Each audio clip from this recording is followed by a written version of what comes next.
Alright, what's up guys? Welcome to Bitten Off Flesh. Just want to talk to you guys today a little bit about what got me into reptiles. It started off when I was a kid, me and my brother. I was born in Washington. We used to always go outside and we liked to move rocks, catch spiders and stuff like that, and one day we ended up catching a garter snake. Well, me and him tried to convince my mom to let us keep it.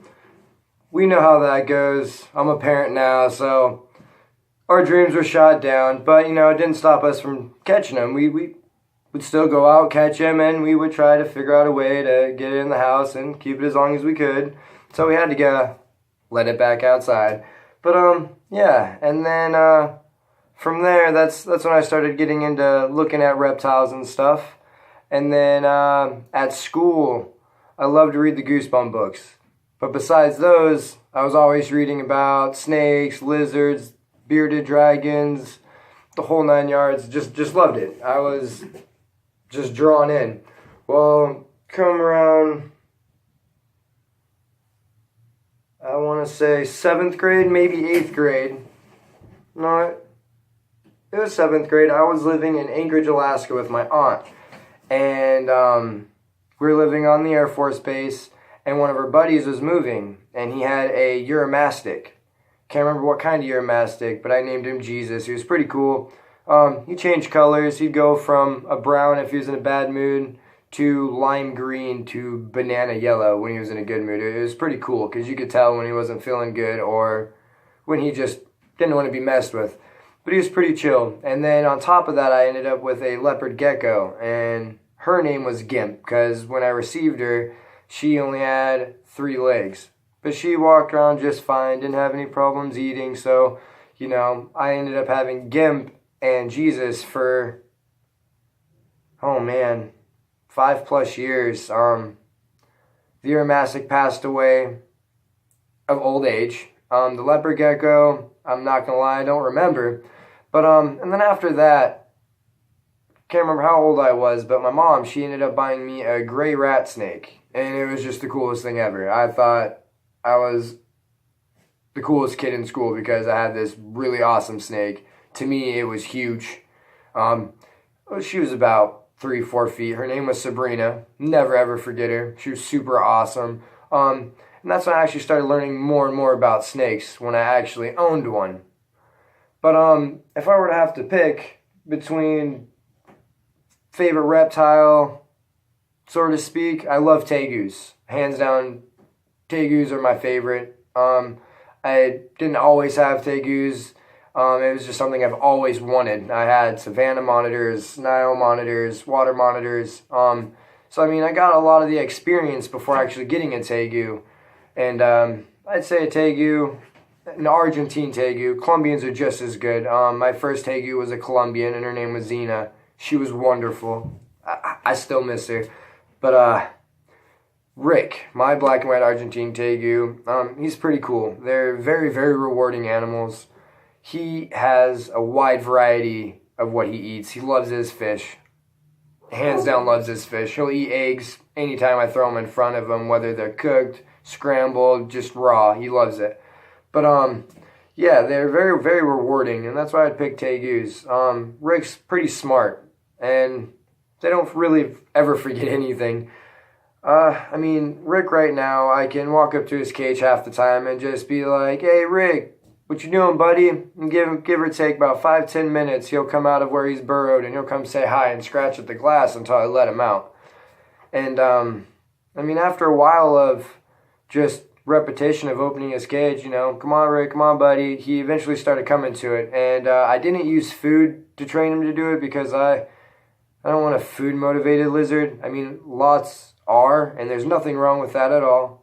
But I'm trying to figure it out without using food to get Rick to do things for me, and it's worked out pretty well. He kind of just picks it up himself. I tap on his cage, call for him, usually 5-10 minutes, so he'll come out, scratch at the glass. If I don't let him out after about 5 minutes, he just goes to his basking spot and just chills there. And then, but he's super smart. I love them. They are hard to take care of.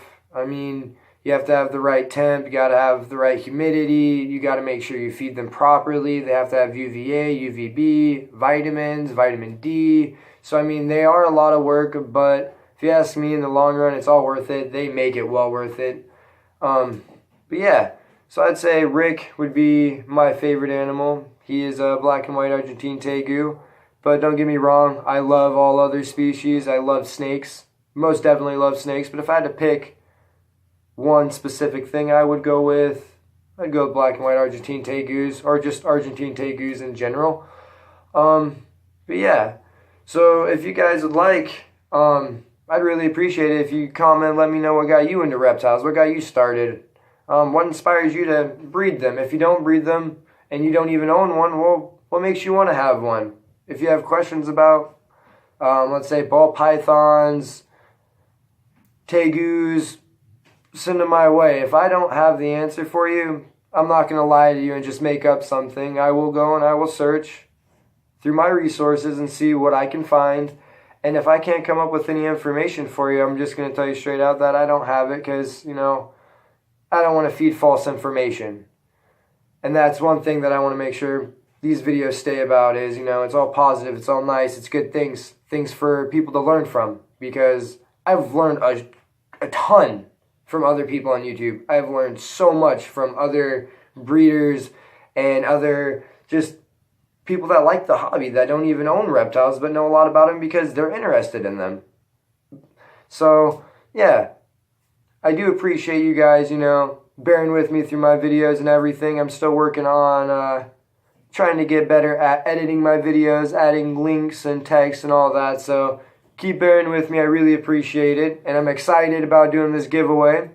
So, yeah, I'm going to add a couple more clips of this probably. Show you guys some beautiful snakes. Throw out a little bit of a project here and there. Some ideas I got. And then I got some questions for you guys on what I should pair up with my Inchy Pastel Champagne when she does hit weight. I got a GHI Mojave, but I got a lot of plans for him already. So I'm kind of thinking maybe the Pastel Spark. But I don't know. Let me know your opinion, guys. Like, subscribe, share, and enjoy the rest of this video, guys. Thank you for sticking with me through this. Hey, guys. Welcome to Bitten Off Flesh. So, today, this gorgeous guy shed. He had a very clean shed. He is a golden child, het purple phase albino. And he is just, he's awesome. He's beautiful. Ooh. Might tag me, but I don't think so. He could be a pain to get out sometimes.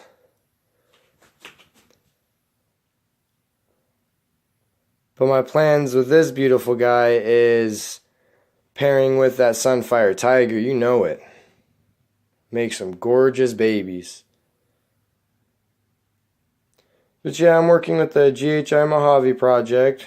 I have GHI that's pairing with a pastel, but the cool thing is the pastel has locked twice with the GHI Mojave, but also locked twice with my Pastel Lesser X Ivory. So hopefully we get a dual-sided clutch. That would be the coolest thing ever. I had a buddy tell me it's common to happen, so hopefully that does happen. That's something I'd be really excited about. And then another thing that I have going on with my GHI Mojave that I'll show you guys here in the next couple clips probably is he's been locking up with my Mystic. And hoping for some GHI Mystic potions. They'd be pretty sweet. Just GHI anything's pretty cool. Mojave anything's pretty cool if you ask me. So really excited about that. And another thing I got going on with that GHI Mojave, besides the Pastel and the Mystic, is I've been pairing him with the Fire. I know I could pick a better thing to do that with, but I'm trying something new. Curious, what the outcomes might be, and hope the odd gods are on my side. Well, I'm going to end this short clip here, and then I'm going to show you guys some beautiful females that I think are going to be laying eggs here soon. Alright guys, I'll be right back with you. Alright. Happy you guys are still there. Alright, so this Mojave, she's only locked one thing in her life, and it was a Pastel Lesser X Ivory. And then I haven't been able to get her to lock anything ever since. So I was shelving her till next season to hopefully, maybe she'll start locking for me. Well, this girl today, when I checked her out, I believe she's about to lay eggs in this next couple days. I'm hoping for the best. But she's pretty coiled up nice and tight. She's nice and fat. She did ovulate a while back, but I didn't think anything of it. So hopefully we get some eggs here. If you ask me, it's really looking like it's going to happen here this week. It'd be really exciting. And then on another note, we're going to go back to this Pasto Clown and Pastel pairing that I had going on. I've been looking at this Ghost, and she is looking lovely. And if you ask me, well, not if you ask me, but I am hoping she's going to pop here this week too. She's been around sitting in this position for a while now, and she's been swelling. The GHI, or not the GHI Mojave, but that Mojave female we were just looking at, that was just a shock because I thought I was going to have to wait till next season to even, try to get her to pair anything. But it looks like, I might actually have a clutch sitting in there. And then this girl right here, I'm going to have to clean this out because it's too humid. But she's got all of her stuff pushed to the side. Can't show too much because each time I open it, she tries to strike me. So I'm pretty sure we're going to have some eggs very, very, very, very shortly. She's in blue, so I believe she's going to be having a prelay shed. Or at least that's what I'm hoping for. Yeah, she is a het VPI Xanthic. I didn't know VPI Xanthic was a recessive gene when I got her, so I paired her with a Puma, so a Sparkin Yellow Belly. So wasn't the best pairing, honestly and obviously, but I'm still excited about it because a clutch is still a clutch. And then I have this girl down here. Her name is Lily, and she is also locked with the Pastel Lesser X Ivory. So it'd be pretty cool to get a clutch from them.